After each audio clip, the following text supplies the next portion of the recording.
Bismillah. الحمد لله رب العالمين والصلاة والسلام على أشرف الأنبياء والمرسلين نبينا وحبيبنا محمد وعلى آله وصحبه أجمعين أما بعد السلام عليكم ورحمة الله وبركاته. Ang lahat ng papuri at pasasalamat at pagdakila ay para lamang sa Allah subhanahu wa ta'ala. Mga kapatid sa pananampalatayang Islam, dalangin natin sa Allah subhanahu wa ta'ala na patuloy niya tayong gabayan at bigyan ng tawfiq sa paggawa ng ibada na ikakalugod niya, insyaAllah ta'ala. Mga kapatid sa pananampalatayang Islam, sa mga oras na ito, insyaAllah, ay maikling pagsasalin o translation ng khutbah na ating narinig kanina sa masjid. Ito ay yata'allaqu bi ahwal yawm al-qiyamah. Ito ay patungkol sa mga pangyayari na magaganap pagdating sa araw ng paghuhukom. Na kung saan ang bagay na ito o kalagayan na ito la yadhkuru ahadun ahada. Kailanman ay hindi na maaalala ng sino man ang kanyang mga kakilala, kamag-anak, kapatid, nanay at nanay kapag dumating na ang araw na pangyayari na ito. Okay, tatlong mawatin, tatlong kalagayan o pangyayari na magaganap doon sa kabilang buhay at nararapat sa isang mananampalataya na paniwalaan niya ito ng taus-puso. Okay?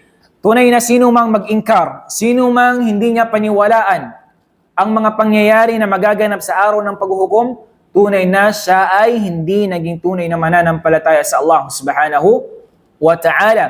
Dahil ang isang mu'min, ang isang Muslim ay naniniwala siya kung ano man ang nabanggit sa Quran at sa hadith.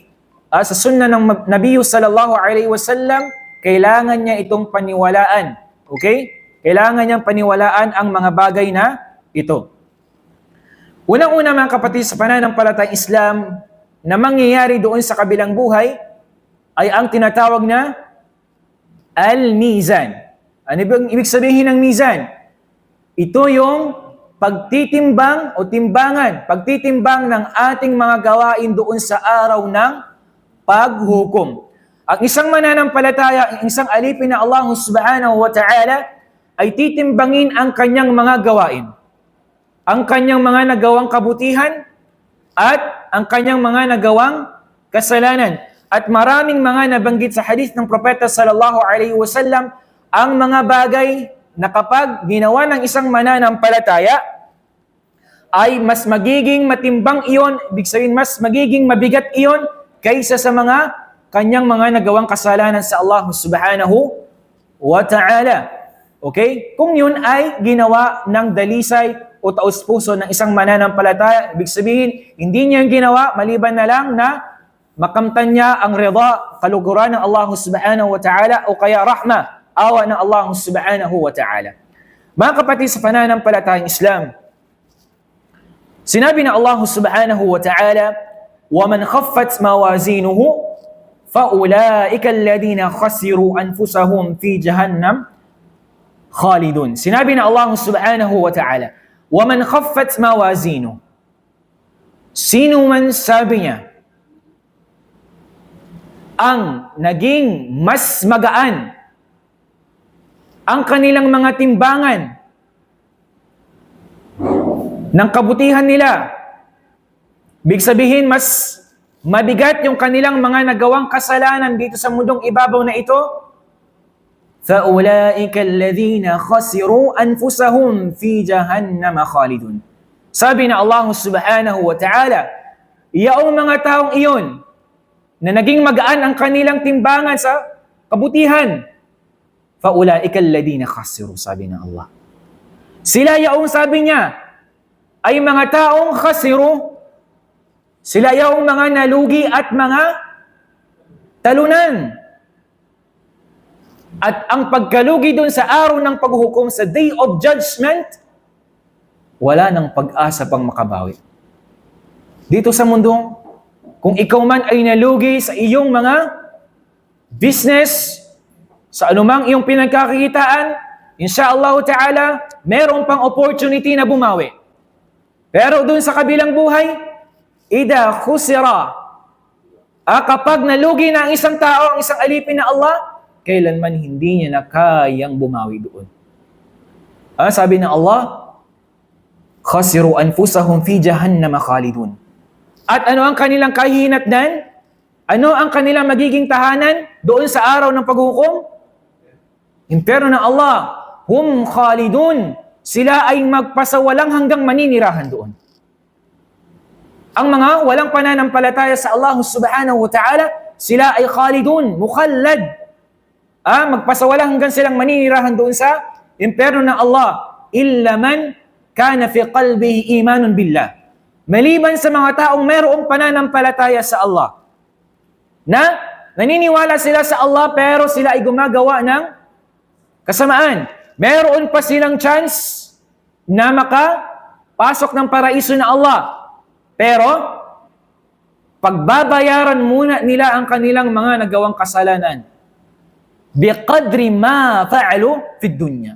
Depende doon sa kanilang mga nagawang kasalanan dito sa mundong ibabaw, ganun din yung kanyang itatagal doon sa impyerno ng Allah subhanahu wa ta'ala. Iyadan min dhalik. Nawa ay ilayo tayo ng Allah subhanahu wa ta'ala sa kanila.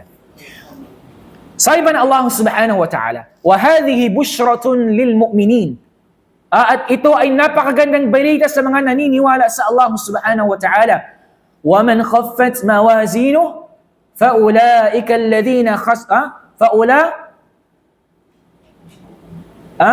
الذين خسروا أنفسهم.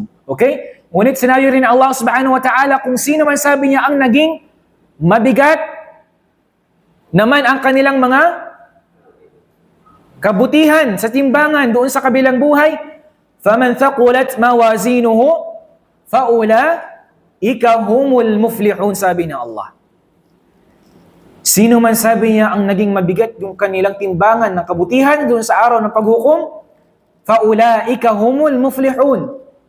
Sila yaong mga taong muflihun. Sila yaong mga taong nagtagumpay. Sila yaong mga successful na mga tao. Hindi yung successful na tao yung naging mayaman ka dito sa mundong ibabaw.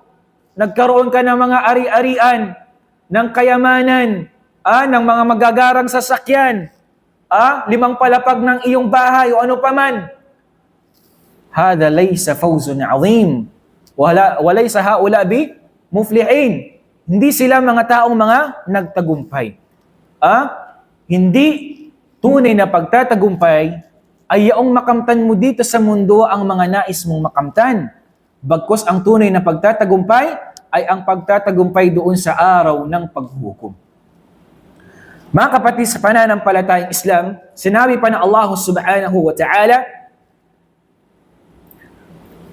sino man sabi niya rin ang naging magaan yung kanilang kabutihan. Sabi ng Allah subhanahu wa ta'ala, فَأُمُّهُ هَاوِيَةٌ. Ang kanilang kahihinatnan, ang kanilang magiging tuluyan doon sa kabilang buhay, hawiyah. Malalim na hukay. Anong tinutukoy doon na hawiyah? Impyerno ng Allah. Ang hawiyah, ismun min asma'i jahannam. Ang hawiyah, kabilang siya sa mga pangalan ng impyerno doon sa kabilang buhay. Napakaraming napakaraming pagsasalarawan o napakaraming mga pangalan na binanggit ang Allah subhanahu wa ta'ala na tumutukoy sa katangian ng impyerno ng Allah doon sa kabilang buhay. Ngunit sabi ng Allah subhanahu wa ta'ala, فَأَمَّا مَنْ ثَقُلَتْ مَوَازِينُهُ. Sino man sabi niya ang naging mabigat ang kanilang kabutihan sa timbangan, فَهُوَ فِي عِيشَةٍ رَاضِيَةٍ. Sila roon, sabi ng Allah subhanahu wa ta'ala, عِيشَةٍ رَاضِيَةٍ. Doon sila sa pamumuhay na radiyah, na nalulugod sa kanila ang Allah subhanahu wa ta'ala. Okay? Yun ang unang kalagayan doon sa kabilang buhay na mangyayari sa isang mananampalataya, yung timbangan na ititimbang na Allah subhanahu wa ta'ala ang ating mga gawain. Pangalawa, ito yung tinatawag na as-sirat. Ano yung tinutukoy sa sirat na ito? Ito ay ang tulay doon sa kabilang buhay, bainal jannati wan nar, sa pagitan ng paraiso at impyerno. Ang pagtawid ng mga alipin ng Allah subhanahu wa ta'ala doon sa kabilang buhay ay depende sa kanilang mga gawain. Alam nyo ba kung ano yung mga paraan ng pagtawid ng mga alipin ng Allah subhanahu wa ta'ala doon sa kabilang buhay? Kabilang doon ay ang para silang tumawid na kisap mata. Ano pa? Parang kidlat. Aywa? Simbilis ng kabayo. At yung iba sa kanila, pinaka tumakbo o kaya ang pinakalas yung gumagapang. Alam nyo ba yung katangian ng jisr na ito, ng tulay na ito? Katulad ng patalim ng espada o kaya kutsilyo, sinul, o buhok, sabi ng ibang mga alam. Just imagine, kung yung dumaan ka lang sa tulay ng kawayan o kahoy, napakahirap. Napakahirap i-balance yung iyong sarili. How much more doon sa kabilang buhay? Hindi mo ito ay mga mujarrad was na doon, pero hindi natin. Hakikatuha, yung katotohanan nun hindi kayang arukin ng ating mga isipan. Bakit? Bakit yung mga ganitong bagay ay hindi sa atin pinakita na Allah subhanahu wa ta'ala? Anong hikmah? Anong dahilan behind? Wisdom behind, bakit? Katulad ng mizan, hindi sa atin pinakita yung itsura. Itong jisr na ito, yung tulay na ito dun sa kabilang buhay. Bakit? Sa anong dahilan? Para matakot ang mga alipin ng Allah subhanahu wa ta'ala. Para magsumikap sila sa kanilang paggawa ng ibada. Kasi kapag alam natin yung bagay, kapag hindi natin alam yung isang bagay, nandoon yung sa puso natin yung pagkatakot. Halimbawa, sabihin ng isang guro, meron tayong exam. Ngayon, hindi nyo alam yung teacher nyo kung paano sila magbigay ng exam. Ito ba ay multiple choice, enumeration, fill in the blank, o kaya essay?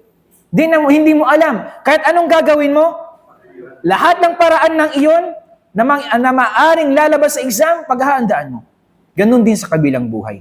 Hindi mo alam, doon sa kabilang buhay, na merong alam natin, pero yung hakika nun hindi natin, katangian nun ng tunay, o itsura niya ay hindi natin alam. Para nang sa gayon, ito ay ikhtibar, ito ay imtihan, pagsubok sa atin na Allah subhanahu wa ta'ala. Okay? Pangatlo, yung pagbigay ng suhuf. Ano yung suhuf na tinutukoy? Talaan ng ating mga gawa. Sino yung nagbabantay sa atin na mga anghel? Si Kiraman at si Katibin. Okay? Sila yung nagbabantay na anghel, nagsusulat ng ating mga ginagawa, mabuti man o masama. Doon sa kabilang buhay, ayyuhal akhwa,